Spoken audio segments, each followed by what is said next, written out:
আমাদের মা বোনেরা ওয়াজ শুনতেছে, নারীদের প্যান্ডেল আছে না, ওনাদেরকে একটু কান খুলে শুনতে বলেন।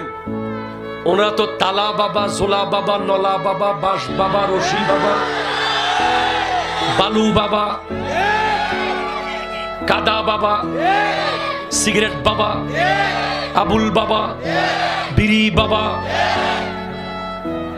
ওরে বাবা।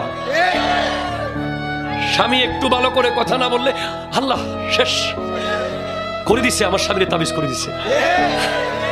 চলে গেছে জোলা বাবার কাছে।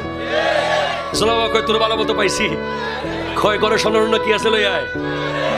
সুন্দর করে 10 ভরি স্বর্ণ নিয়ে জোলা বাবারা দিয়ে দিছে। আসলে নাই কথা বলে। আরে ভাই মনে রাখবেন, আসল বাবা হলো শাহজালাল ইয়ামানি, শাহপরান, শাহ মানব, শাহ সুলতান বালখি, শাহ সুলতান রুমি, শাহ মাকদুম রূপস, শাহ আলী বাগদাদি, যাদের দরবারে গিয়ে জিয়ারত করলেই আল্লাহ মুশকিল আসান করে দেয়।